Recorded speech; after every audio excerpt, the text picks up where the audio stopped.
Boa noite, irmãos, a paz do Senhor. Quantos creem que o Senhor está aqui nesta noite? Amém. Glória ao Senhor. Vamos fazer mais uma oração para iniciar a palavra. Senhor, no nome de Jesus, estamos aqui, o Senhor também está aqui, e nós te damos graças. Em nome de Jesus, o Senhor esteja colocando um guarda na minha boca, que Cristo esteja falando, Senhor, através da minha vida, e que nós venhamos a sair daqui de forma diferente de quem entramos, Senhor. Da mesma forma que Paulo um dia teve um encontro com o Senhor, que venhamos a ter esse encontro com o Senhor nesta noite. No nome de Jesus. Amém.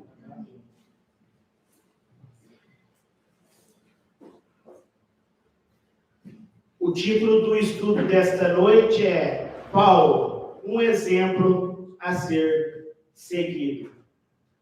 É claro que sabemos que o maior exemplo que temos a seguir é o nosso Mestre, Jesus Cristo, mas o Senhor também usou várias vidas de grandes profetas, e eu, estudando sobre a vida do missionário Paulo, o Senhor encheu meu coração e eu trouxe um estudo para nós nesta noite. Paulo fala assim em uma de suas cartas: sede meus seguidores, como também eu sou de Cristo. Em outras versões fala: sede meus imitadores. Só que ele também fala, como também eu sou de Cristo. Então, primeiramente, temos que imitar a Cristo. O nosso molde, o nosso padrão é Jesus. Eu convido os irmãos, o nosso texto base dessa noite é o livro de Atos, capítulo 26. A página é 1278. 1278.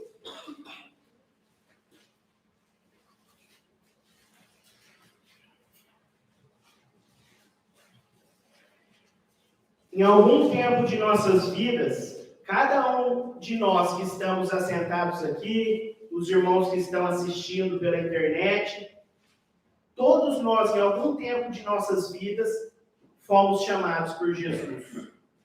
Uns na juventude, uns quando era criança, outros jovens, adultos, alguns velhos, mas em algum momento Jesus te chamou. Você se lembra desse dia, desse tempo, de como foi? Como foi o seu encontro com Jesus? Como você estava? O que você estava fazendo? Quando Jesus me chamou, eu acho que 20 e poucos anos, uns 21 ou 19, não me recordo. Eu aceitei Jesus em uma igreja pentecostal, que eu fui fazer uma visita. Mas antes também, agora me recordei, quando eu tinha aproximadamente uns 6, 7 anos, eu fui fazer uma visita numa igreja. E eu fui lá porque meus vizinhos eram dessa igreja. E aí, lá, não entendendo nada, né, criança, nem prestando atenção direito, eu só me lembro assim, no final do culto, o pastor falou: quem quer aceitar Jesus? Eu ergui a mão e minha irmã estava do meu lado, porque nós éramos católicos. E ela falava assim: abaixa a mão, abaixa a mão. Não, mas eu com aquele ímpeto, ergui a mão. E foi naquele momento assim que eu aceitei Jesus. Não verdadeiramente, porque depois assim eu desviei, não tinha entendimento, mas aquela chama já foi gerada, eu creio que ali naquele momento. E você, quando você teve um encontro com Jesus, ou melhor, quando ele te chamou? Faça uma rápida análise. Porque a vida do apóstolo Paulo, como creio que todos conhecem a história, ele era um perseguidor ferrenho, ele era um judeu, um fariseu. ele era um dos principais perseguidores de Cristo. Foi através da palavra dele, do consentimento dele, que Estevão foi morto e apedrejado. Só que esse homem teve um encontro com Jesus e a sua vida foi mudada. Não tem como nós termos um encontro com Jesus e a nossa vida não ser mudada. Não tem como encontrarmos com Jesus e a nossa vida permanecer a mesma. Atos 26, versículo 12, página 1278. Amém? Amém. Paulo conta de sua conversão. Então, indo a Damasco, com autoridade e comissão dos principais sacerdotes, ele andava com as principais lideranças daquela época. Ao meio-dia, ó rei, aqui ele está falando para Agripa. Ao meio-dia, ó rei, eu vi no caminho uma luz do céu, que excedia o brilho do sol. Então, o encontro que ele teve, quando ele viu Jesus, o sol, ele comparou aqui o sol ao meio-dia, que é quando o sol tem a sua maior força. Mas ele falou que aquele brilho que ele viu excedia o brilho do sol. Continuando. Brilhando ao meu redor e daqueles que viajavam comigo. Então, Jesus queria Paulo, mas aqui Jesus não somente encontra Paulo, encontra todos que estavam ao seu redor. Uma coisa que aprendemos, se temos um encontro com Jesus, ele muda a nossa vida e através da nossa vida, chega à nossa casa, chega ao nosso cônjuge, chega aos nossos familiares, chega no nosso trabalho, chega na nossa vizinhança, porque a gente lê aqui, ó, brilhando ao meu redor e daqueles que viajavam comigo. Essa luz foi visível a todos, essa luz chegou a todos. 14. E caindo nós, todos por terra, eu ouvi uma voz que falava, em língua hebraica, dizia, Saulo, Saulo, por que me persegues? É duro para ti chutar contra os aguilhões? Então Jesus falou para ele, Saulo, Saulo, por que me persegues? Essa parte fala, é duro para ti chutar contra os aguilhões? Nós já estudamos. Significa, até quando você vai ficar dando murros em ponta de faca? Jesus querendo se revelar a ele e ele não queria. Mas Jesus se revelou a ele. E você? Jesus está te chamando. Até quando você vai ficar resistindo? 15. E eu disse, Paulo, né? Quem és tu, Senhor? E ele disse, eu sou Jesus, a quem tu persegues. Mas levanta-te e põe-te sobre os teus pés. Fique em pé, porque eu te apareci por este propósito, para te fazer ministro e testemunha, tanto das coisas que tu tens visto, quanto das coisas que ainda te aparecerei, livrando-te deste povo e dos gentios, a quem agora eu te envio, para abrir-lhe os olhos e os converteres das trevas à luz, e do poder de Satanás a Deus, para que eles possam receber o perdão dos pecados e herança entre os santificados pela fé em mim. Então, o mesmo chamamento que Paulo teve, o mesmo chamado que Paulo teve, nós temos. O chamado que temos é o versículo 18. O que Deus quer de nós? Se você perguntar, tá bom, Jesus me chamou, me escolheu, e aí? O que ele quer de mim? Para abrir os olhos e converter das trevas à luz e do poder de Satanás a Deus, para que eles possam receber o perdão dos pecados e herança entre os santificados pela fé em mim. Você tem que pregar a verdade, tem que livrar as pessoas de Satanás e convertê-las a Deus, para que as pessoas, e levar as pessoas ao arrependimento dos seus pecados. Continuando, 19. Pelo que, ó rei Agripa, eu não fui desobediente à visão celestial. Paulo, ele não foi desobediente, ele foi obediente. Jesus falou com ele: Paulo, Paulo, sou eu a quem tu persegues. Ele foi obediente. E nós, quando ouvimos a voz de Cristo, temos sido obedientes? Você tem sido obediente ao que Deus tem te pedido? Ao que Jesus tem te falado em oculto? 20. Mas anunciei primeiramente aos de Damasco e de Jerusalém, e por toda a região da Judéia, e então aos gentios, que se arrependessem e se convertessem a Deus, fazendo obras dignas de arrependimento. Esse é o chamado. Devemos pregar para as pessoas, e em nossas vidas tem que ter obras dignas de arrependimento.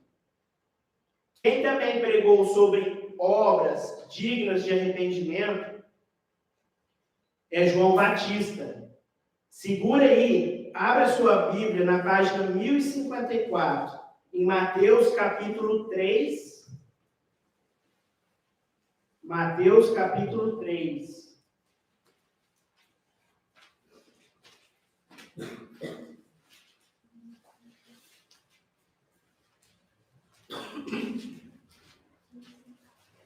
Mateus 3, 1054.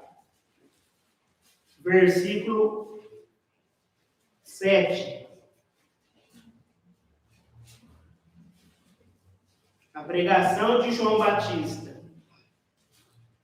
Então, João estava batizando as pessoas, os seus discípulos, que ele vinha fazendo, pregando que Cristo ia vir, e ele viu muitos fariseus e saduceus lá no meio. Mas ele, vendo muito dos fariseus e dos saduceus que vinham ao seu batismo, disse-lhe: ó geração de víboras, de cobras, quem vos advertiu para fugir da ira vindoura?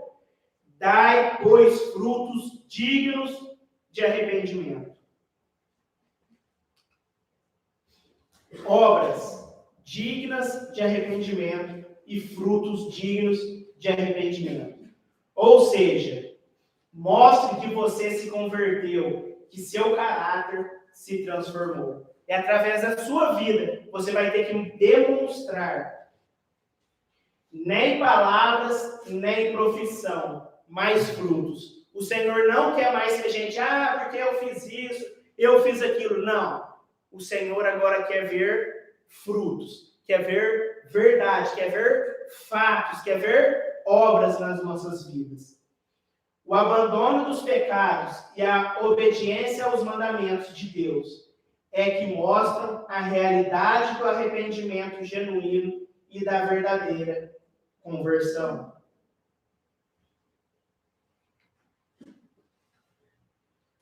Convido os irmãos a retornar em Atos 26.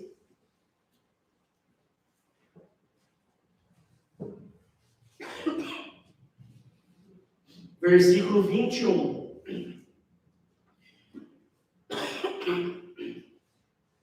Por causa disto, os judeus lançaram mão de mim no templo e procuraram matar-me.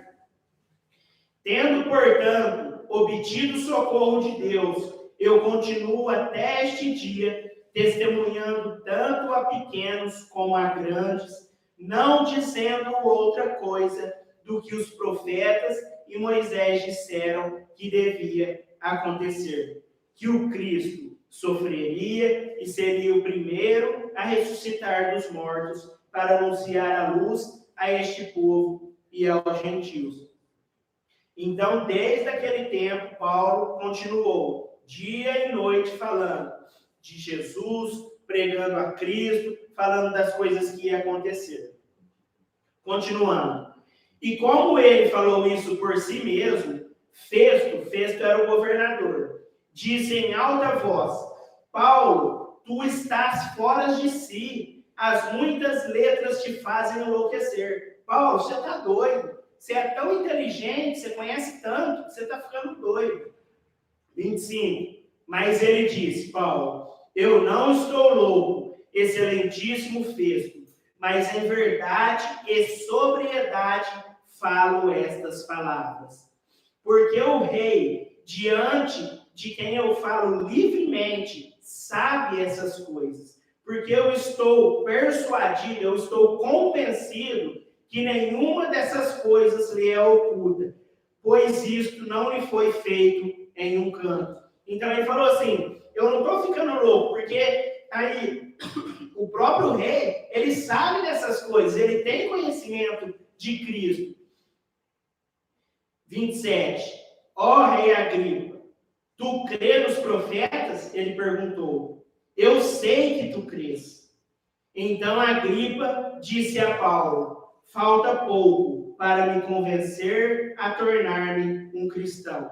Agripa tinha chegado ali, fazia pouco tempo que ele estava ali em Cesareia. Ele quis dizer assim: você acha que em tão pouco tempo você pode me convencer a tornar um cristão? Em tão pouco tempo você pode me influenciar? Ele quis dizer isso. Convido os irmãos a ler o comentário aí na própria página, quais eram os pensamentos de Agripa. A mente de Agripa, diante dessas palavras, voltou à história passada de sua família e seus esforços infrutíferos contra aqueles a quem Paulo estava pregado, o fez pensar em seu bisavô Herodes e no massacre dos filhos inocentes de Belém, em seu tio-avô Antipas e o assassino de João Batista, em seu próprio pai, Agripa I, e o martírio do apóstolo Tiago.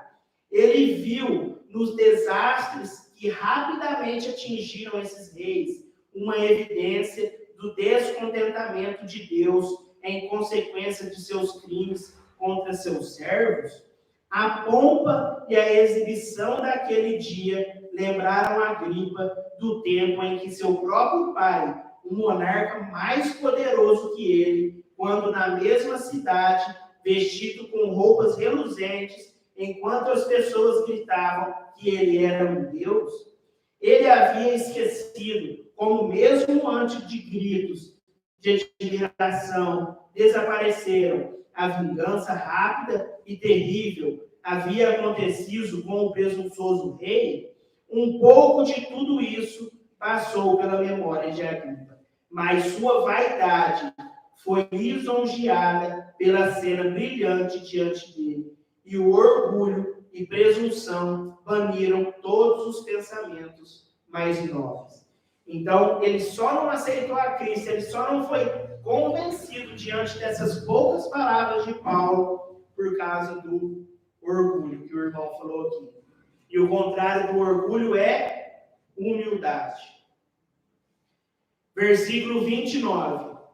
E Paulo disse: peço em Deus que, por pouco ou por muito, não somente tu, mas também todos os que me ouvem nesse dia se tornem tal qual eu sou, a não ser por essas correntes.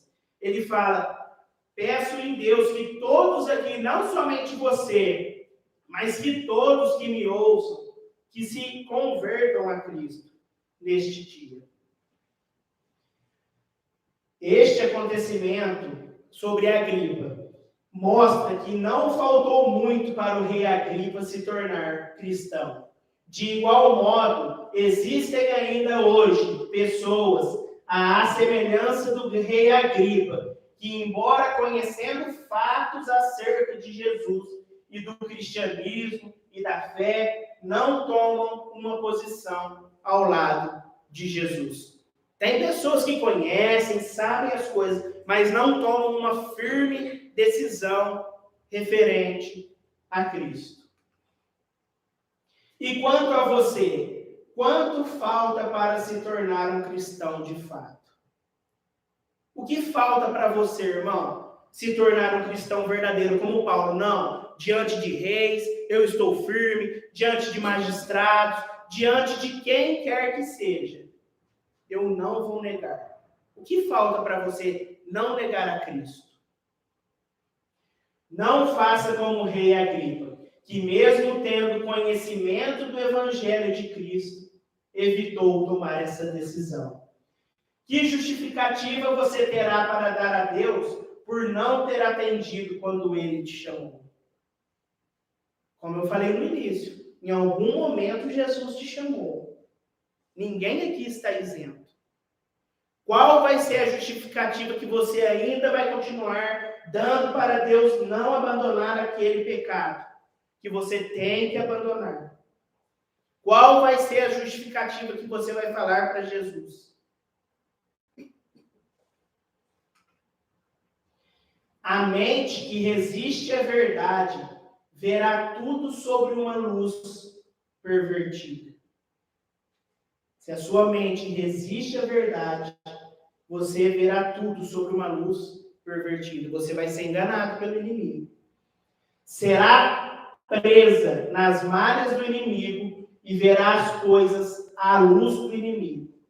Você não vai mais ver a luz de Cristo, aquela luz que brilha mais do que o sol do meio-dia. Você vai começar a ver a luz do inimigo, de Satanás.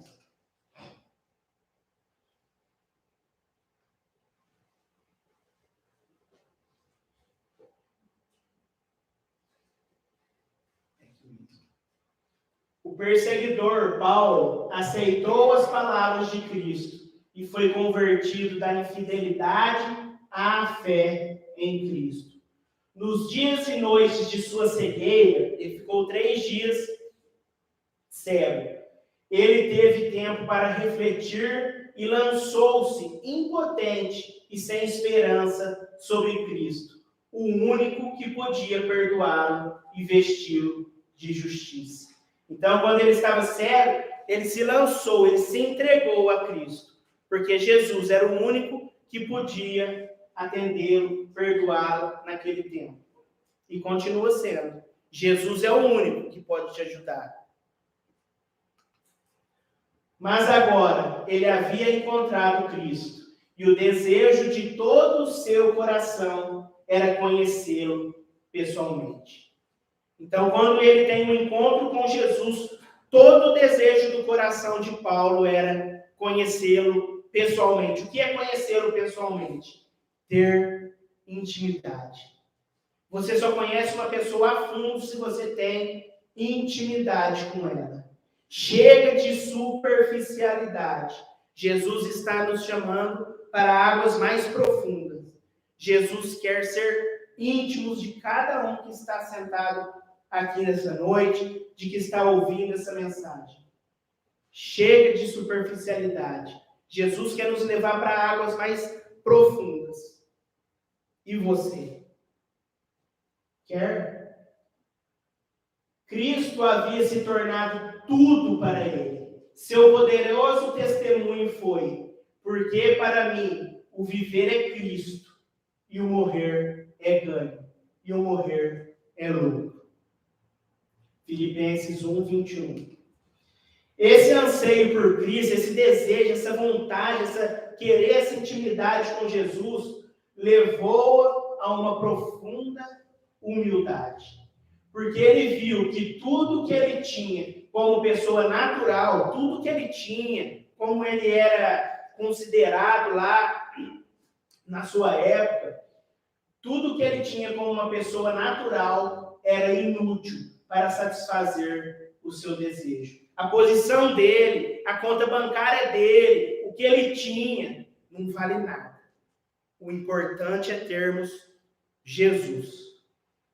Este homem que tinha sido tão forte em si mesmo, tão justo, entre aspas, disse: mas o que para mim era ganho, reputei por perda. E na verdade tenho também por perda todas as coisas, pela excelência do conhecimento de Cristo Jesus, meu Senhor, pelo qual sofri a perda de todas as coisas e as considero como escória, para que possa ganhar a Cristo.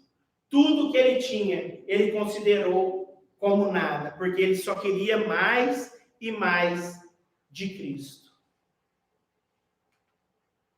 O apóstolo Paulo não se via mais como alguém grande. Ele já não era mais orgulhoso, mas como alguém que precisava completamente ser mudado.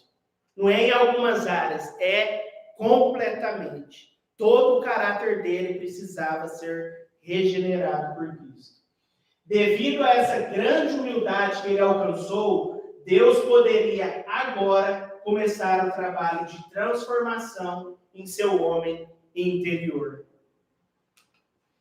Então, Paulo experimentou duas transformações em sua vida. A primeira transformação foi o quê? A sua conversão, quando o seu coração foi transformado. Quando lá ele encontrou com Jesus e caiu por terra, Cristo mudou a sua mente. Ele descreveu isso como odiar o velho homem e colocar o novo homem, o ato de um momento, um ato de fé. Então, a primeira transformação na sua vida foi a transformação da mente e do coração. Mas a segunda transformação foi um processo mais longo, e é um processo mais longo na vida do cristão. O processo de santificação. Ele diariamente pegou sua cruz para seguir Jesus. Você tem carregado a sua cruz? Você tem levado a sua cruz diariamente? Tem feito o que Jesus te pede? Te pediu ou vai te pedir? Deus foi capaz de dar-lhe revelações poderosas. Sua fiel obediência a viver a vida que Deus revelou a ele o levou a ser completamente transformado. Através da sua humildade e da sua obediência, o levou a ser totalmente transformado. Por causa da sua humildade e zelo, Deus tem sido capaz de usar as cartas que escreveu como a palavra de Deus. Instruir, revelar os mistérios da piedade para as gerações de discípulos. Enquanto continuava a apelar a seus assombrados ouvintes para que se emendassem e se convertessem a Deus, fazendo obras dignas de arrependimento. Ele pregava isso com muita clareza. Fazer obras dignas de arrependimento. Nada mais é do que dar frutos. Chega de falar que vai mudar, que vai fazer isso, que vai fazer aquilo. Agora Jesus quer intimidade. Jesus quer ver os nossos frutos. Paulo se esforçava muito mais e convencia os judeus que habitavam em Damasco, provando que ele era o Cristo, provando sobre a vida de Cristo, sobre Jesus. Quando a mente de um homem é posta em comunhão com a mente de Deus, presta atenção nisso. Quando a mente de um homem é posta em comunhão com a mente de Deus, o finito, que é nós, com o infinito, que é Deus, o efeito sobre o corpo, a mente e a alma vai além do admissível. Então, quando nos entregamos verdadeiramente para Deus, a nossa parte finita, Ele que é infinito, nos pega e nos molda e nos usa.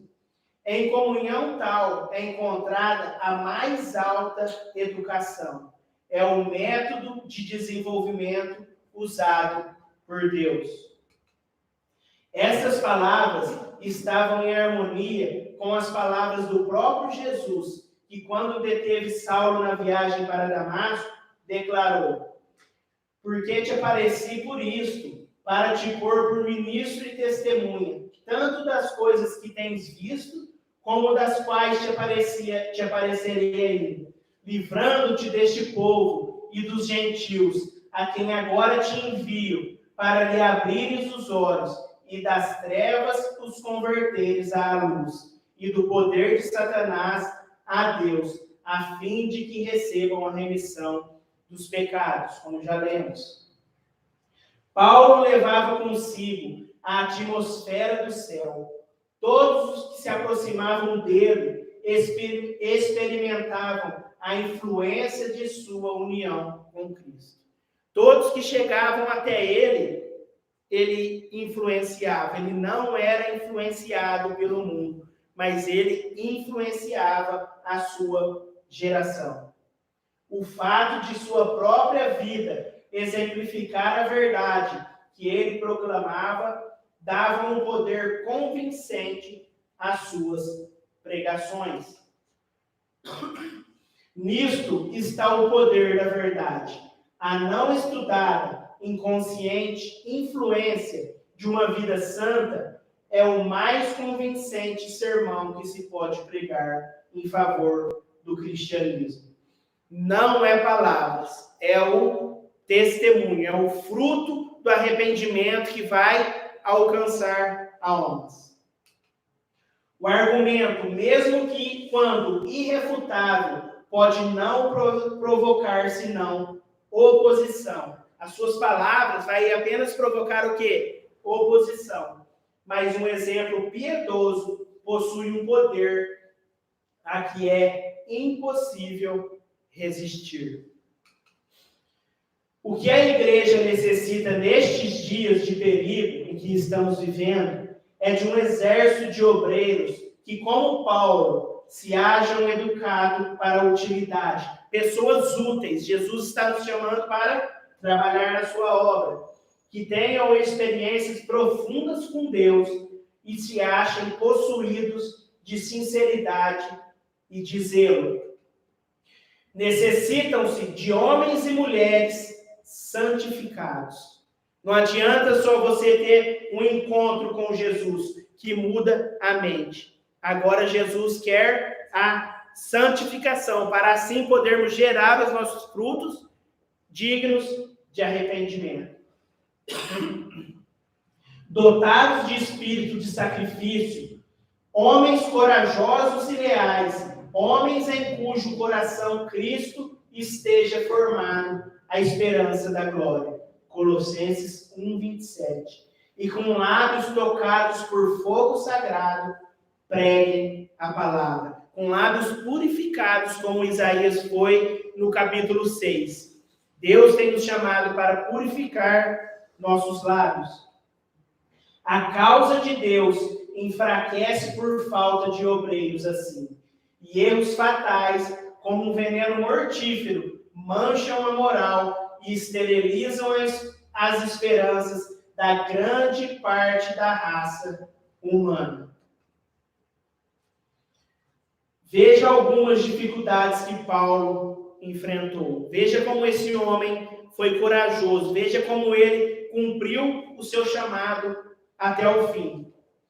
Paulo foi perseguido em Damasco, rejeitado em Jerusalém, esquecido em Tarso, apedrejado em Listra, escorraçado em Tessalônica, enxotado em Bereia, chamado de tagarela em Atenas, chamado de impostor em Corinto, enfrentou feras em Éfeso, enfrentou o naufrágio na viagem para Roma, foi picado por uma cobra na ilha de Malta, chegou em Roma, preso e algemado. Tudo isso ele suportou por amor de Cristo. E você? O que você já suportou por Cristo? O que você está disposto a fazer por Jesus? Convido os irmãos para abrir em Filipenses, página 1376, 1376. Filipenses, capítulo 1.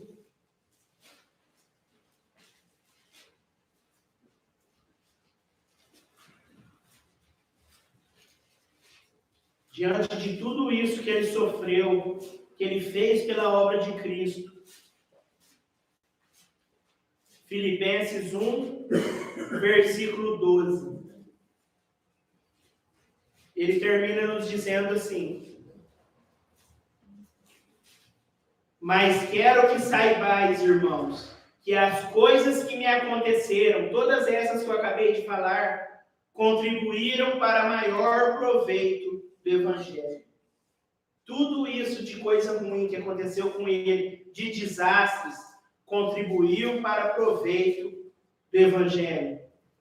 Na última coluna, eu quero ler o comentário que está, o último comentário, na mesma página. Está escrito assim: Paulo, o mais exaltado dos homens. Nos registros dos que trabalharam e sofreram pelo nome de Jesus, não há nome que resplandeça com mais refulgente e puro brilho que o nome de Paulo, o apóstolo dos gentios. O amor de Jesus, ardendo-lhe no coração, fê-lo esquecido de si mesmo, abnegado. Por amor de Cristo, ele esqueceu da sua própria vida, se abnegou. Ele vira o Cristo ressurreto, e a imagem do Salvador estava impressa na alma. Aqui é quando ele teve um encontro, irmãos, com Jesus. Aquela imagem ficou impressa na alma dele, no mais profundo. Faça uma profissão de fé, fala: Jesus, no momento que o Senhor me chamou, coloque essa impressão na minha alma também, muda o meu coração, me converta, faça que quando eu for fazer as coisas erradas, eu me lembre disso, me lembre do chamado que o Senhor tem na minha vida. Seja como Paulo, irmãos. Continuando. E brilhava-lhe na vida, com fé, coragem, fortaleza, que não podia ser intimidada pelo perigo, nem detida por obstáculos. Ele avançou em seu caminho de terra em terra para disseminar o conhecimento da cruz. Ele não retrocedeu jamais. Cristo nos chama para avançar. E para encerrar, quando ele foi morrer, ele nos deixou um versículo também. Combati o bom combate, terminei a carreira e guardei a fé. Que possamos ter essa fé viva em Cristo, que reconheçamos o chamado de Cristo. Se você fizer uma análise e falar: não, Jesus nunca me chamou, que seja hoje. Jesus está te chamando para mais perto dele. E ele quer uma resposta sua. Que Deus abençoe. Em nome de Jesus.